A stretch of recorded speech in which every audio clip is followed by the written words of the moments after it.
Good morning, everyone. It's a pleasure to be here. Today, I will talk about confusions on saturated fats, cholesterol, and cardiovascular disease, some of which are already covered by Dr. David, but to emphasize, I will repeat necessary information. So this is my disclaimer. I have no financial obligations to disclose, and this is going to be the outline of my talk. So first, saturated fats and cholesterol. When did they become our enemy? For the longest time, as you can see in the data on the Polynesians, we've been consuming them for so long. But when did they become our enemy? In order to understand that, we need to go back a little further. And the idea of avoiding cholesterol and saturated fats, I think, already saturated our brain as we grew up. This idea is something that is actually not consistent with our great-grandparents. They ate animal fats and coconut oil and coconut products for so long, yet they have less incidence of heart disease. Asian culture and across the globe and its food practices, we know, are highly influenced by the United States. That's why it cannot be overemphasized how the U.S. dietary guidelines should be scrutinized in order for us to improve our food practices. Also, farming is a major industry that influences it.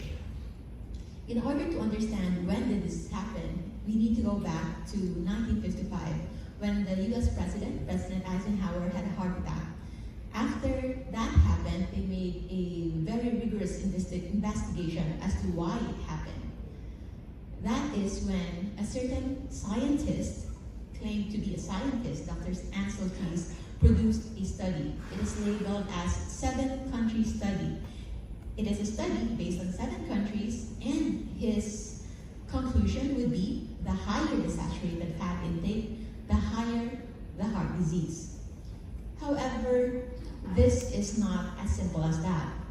Dr. Ansel Keys blamed saturated fats consumption for heart attacks without mentioning other products and other practices that actually are more serious problems than just consuming saturated fats. There's no mention of cigarette smoking, mention of stress, mention of ultra-processed food intake, mention of hydrogenated fats, which include margarine, and toxic kinds of saturated fats that are consumed in the US, England, Canada, Australia, where he just cherry-picked those who can support this claim. When they found out the truth, it's actually not a 7-country study, but it's a study among many countries. But he just cherry-picked those studies that will support that claim. But when you look at the full data, you can see the plot, it's all over the place and it's not as linear as he proposed it. So after that one, the American Heart Association applied those kind of learnings. So AHA, or American Heart Association, started recommending PUFA, or polyunsaturated oils, to fight heart disease. And what did we see?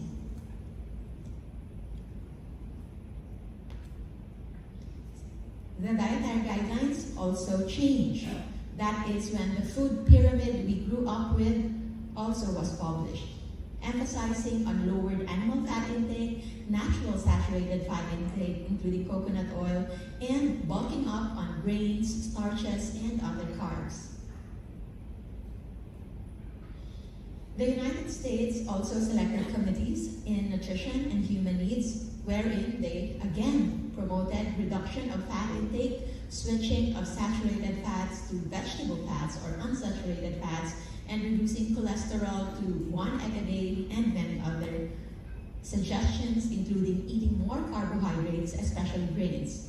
Because as you can see, this does not just support their personal agenda, but also the grain industry, corn, wheat, and all sorts of farming.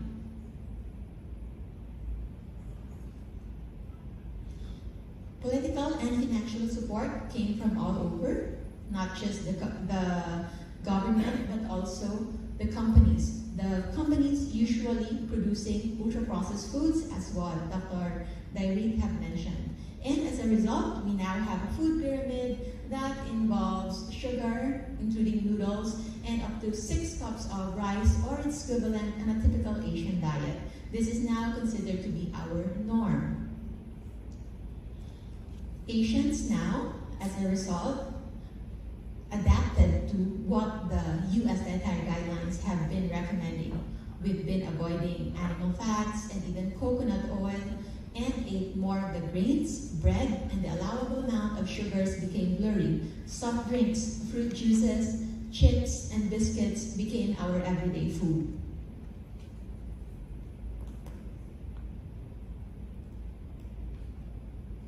So when did this happen? Let's see what's the trend on cardiovascular disease.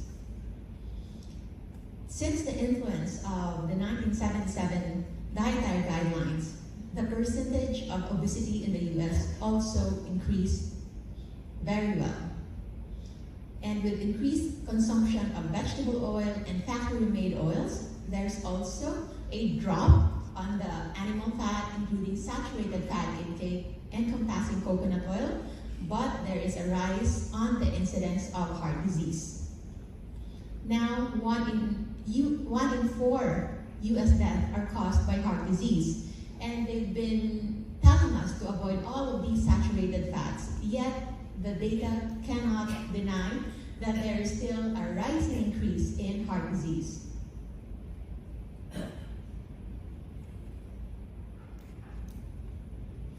So what are the current evidence on saturated fats and cholesterol intake? In Cochrane review, among the many meta-analysis studies, there's actually no clear effects of dietary fat changes on total mortality and total cardiovascular morbidity. There's no significant evidence for concluding that dietary saturated fat is associated with an increased risk of coronary heart disease or cardiovascular disease. This is from a study with a follow-up of 5 to 23 years among more than 300,000 patients. And out of those 11,000 who developed cardiovascular disease or stroke, saturated fat was not associated in an increased risk of coronary artery disease, stroke, or CVD. Consideration of age, sex, and study quality did not change the results. So again, consumption of animal fats, including saturated fats such as coconut oil, in the USA falls as incidence of heart disease increases. So in conclusion, Ansel Keys actually was wrong. Fat in the diet does not cause heart disease. Diet heart hypothesis is wrong. So now we will think of how to correct it. But I think all of you are aware that whenever you search for coconut oil, saturated fats, you'll always come across LDL. And LDL have been labeled as bad cholesterol. I think all of us here at some point have taken our labs and lipid profile. If you can actually lift up your result, it is a good time to exercise and see if you have higher risk of heart disease. But this one is not a popular ideology, it's not a popular computation, because this one is a new study not yet adapted by many practitioners in the medical field. So for the longest time, LDL is considered as bad, HDL is considered as good. However, LDL is, yes, a type of cholesterol.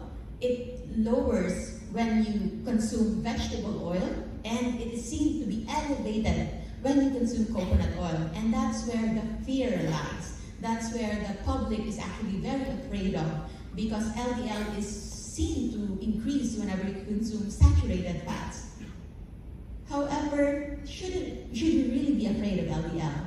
In this study, among 6 million people, what did they find out? The LDL paradox, the higher LDL cholesterol is actually associated with greater longevity. It's actually associated with longer life. This may come out as a surprise, but there's already overwhelming evidence that we shouldn't be afraid of LDL. Dr. Zohar Combrek and many more already concluded higher cholesterol leads to longer life. People with high cholesterol live the longest. Without cholesterol, we will not be able to make our hormones necessary for everyday life. We will not have the healthy skin that protects us from illness. The recovery, the immunity will be so down that we will be prone to infection and many other illnesses if our cholesterol is below normal. How about LDL? I know you are still concerned with it, but to show you the difference, it's actually a bit more complex than labeling it as bad. There are many various types of LDL. By its name, it's low-density lipoprotein. The good one that we know is HDL. It's high-density lipoprotein. High density meaning it's more heavy because it has more proteins. Low density, yes, it is lower of density because it has lower protein intake, but there's actually a lot of sizes. The ones that we should really be afraid would be IDL and VLDL. The very low density lipoprotein and intermediate density lipoprotein. LDL is neither good or bad.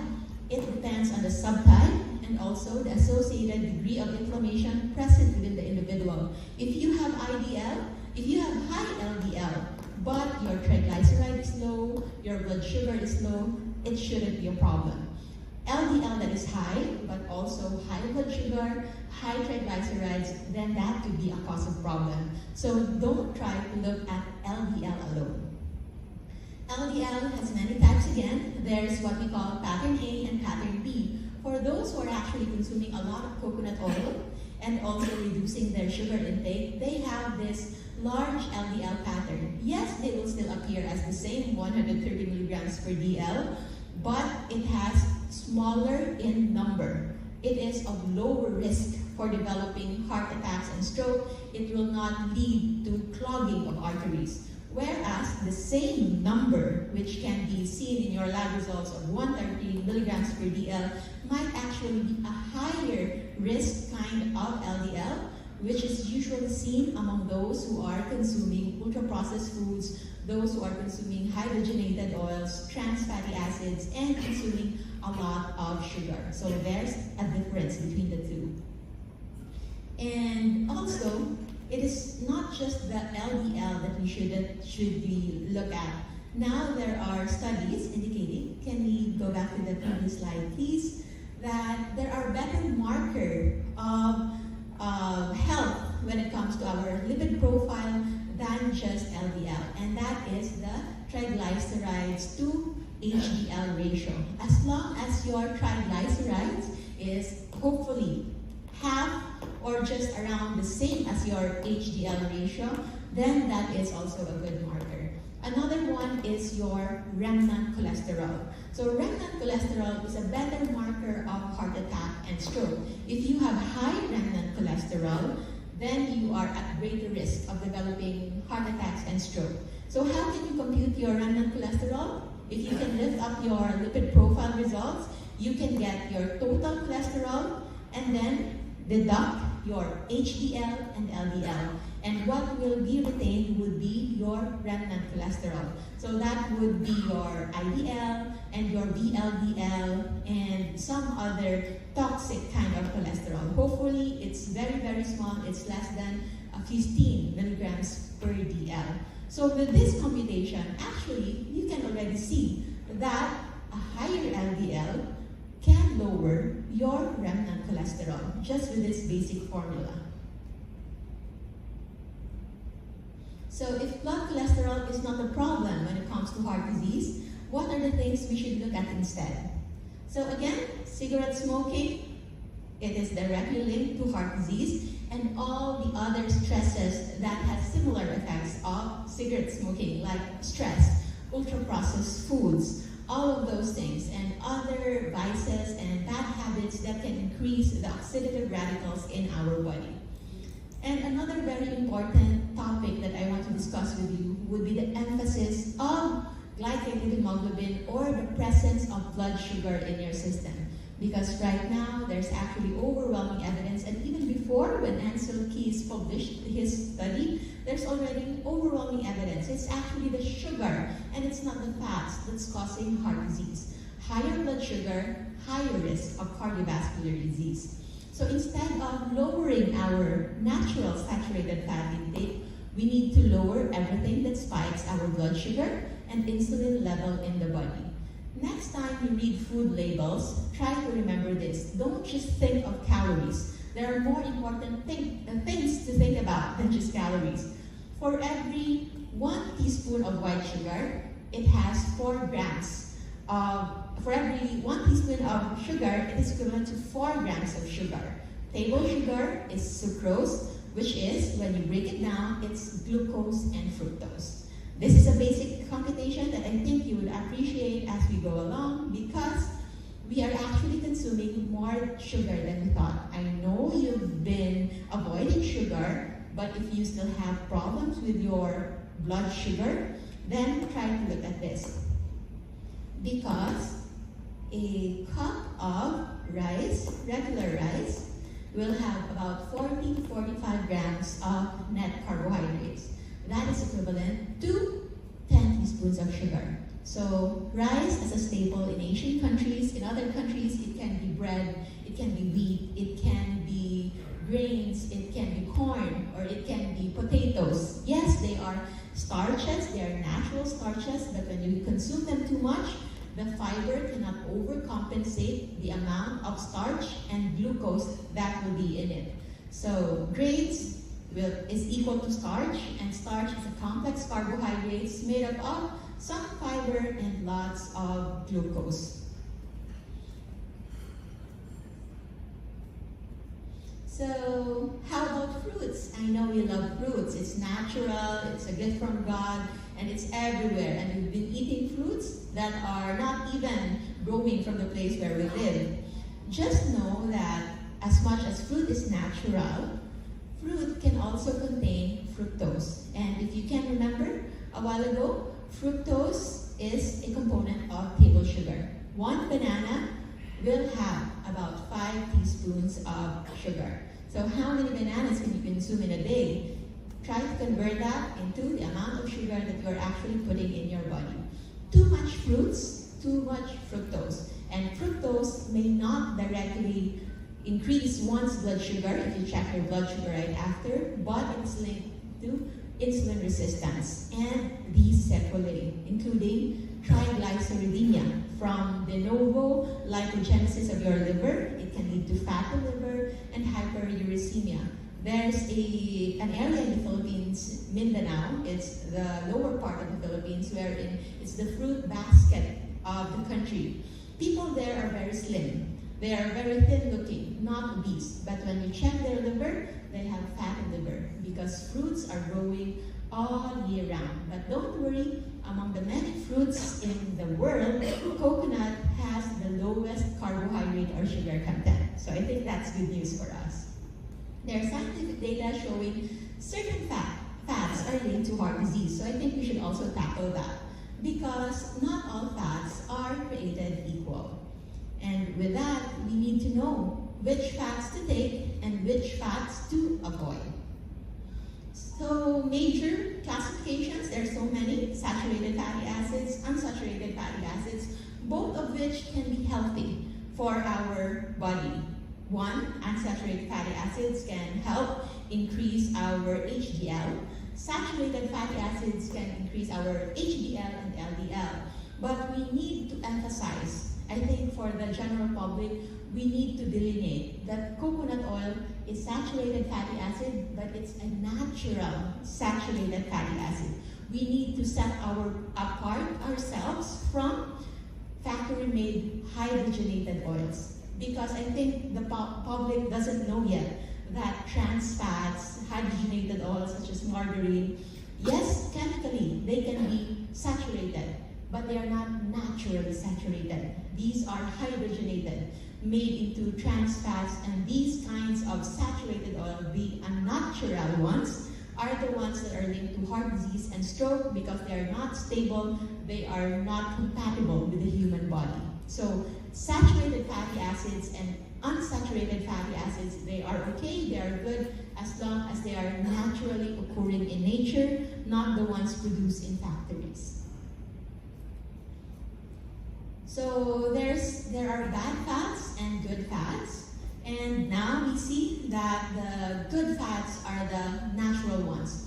Avocado oil, coconut oil, even the ones from eggs, wild caught fish, extra virgin olive oil, grass-fed meat, grass-fed dairy. The ones that are bad are actually the ones not made by nature, but a derivative of factories. Soybean oil, canola oil, corn oil, trans fats, hydrogenated oils, partially hydrogenated oils, cottonseed oils, and margarine.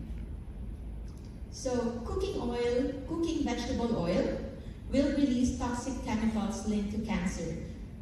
These factory-made oils already contains trans fatty acids, and when you cook them, when you reheat them, all the more they generate aldehydes. That is linked into cancer, heart attacks, and many more. So these are what we call the hateful eight, all the other seed oils, and it's so confusing for the common public because these are mostly labeled as vegetable oil.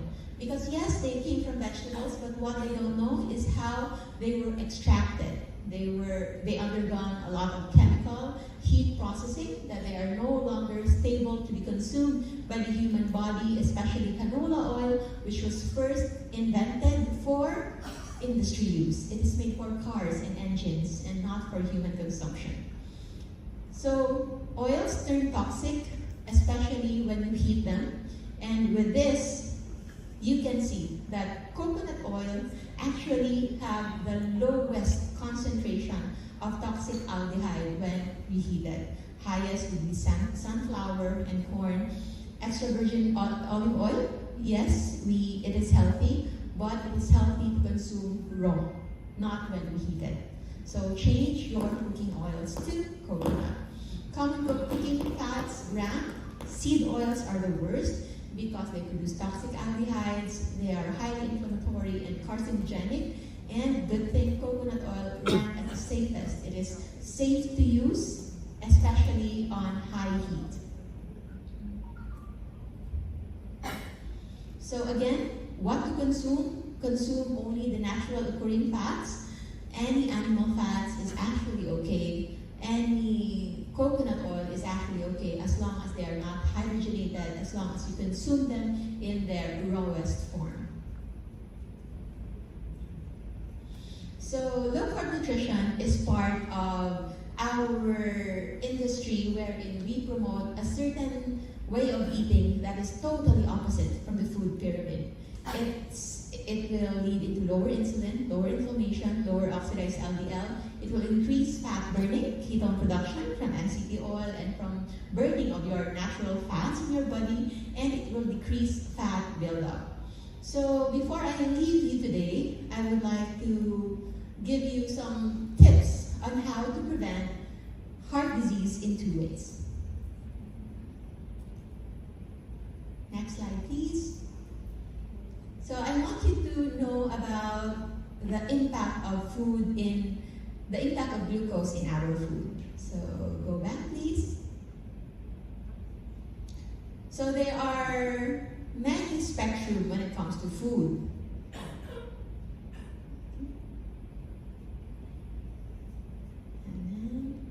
So we have step 1, and the step 1 is to know which foods to avoid, and step 2 is just know which foods to consume. Okay, so this is the glucose impact of food. The ones outside the box would be the food that you should avoid. So it's the ultra-processed foods, we already know, but there are also foods that are not actually that processed, but they contain too much sugar, too much carbohydrates. And when you consume foods that doesn't have any impact in the blood sugar at all, you're actually safe to go, and that is where coconut oil and coconut products, I think it's just except the cocoa sugar, because cocoa sugar, it's low in glycemic index, it's low in glucose, but it might be high in fructose. So if you use cocoa sugar, consume it in minimal amount if you can. Okay, but all other products, vinegar, flour, oil, the coconut meat, all are under our low-carb whole foods category. So in conclusion, choose the natural healthy fats. If anybody is still using canola oil, I hope you can throw them away. Use coconut oil over any other seed oils. Limit your sugar intake, even for kids. Kids actually have lower tolerance for sugar as much as we want to believe they can accommodate sugar. And again, to emphasize, instead of lowering natural saturated fat intake, we need to lower everything that spikes blood sugar and insulin. Ultra-processed foods is already a given. Try to avoid them as much as you can. And remember that 1 cup of regular rice is equal to 10 teaspoons of sugar. 1 banana is equal to 5 teaspoons of sugar. And if you have any fruits that you like or any food that you like, you can just search it in Google, net carbohydrates. Don't check the calories, but check or focus more on the net carbs per serving. And that will give you 4 grams is equal to 1 teaspoon of sugar. So these are my sources. And as good news, don't worry, we have a growing community in the Philippines that is supporting low-carb nutrition, and coconut oil is our basic commodity in our pantry. We promote coconut oil for cooking because it's very safe, and also for supplementation because consuming coconut oil, especially VCO or MCT oil, with food can actually increase our body's capacity to absorb more nutrients. This is during the October 1 National Low Carb Day, year 2, wherein thousands of people attended and also thousands more online supported. And you can attest that everyone here already knows that coconut oil is not something to be feared about. For those who are interested to know more, you can follow me in my pages or read the books that I publish. It's available on Amazon. And you can reach me online if ever you still have questions that I can answer. So thank you so much, everyone. This is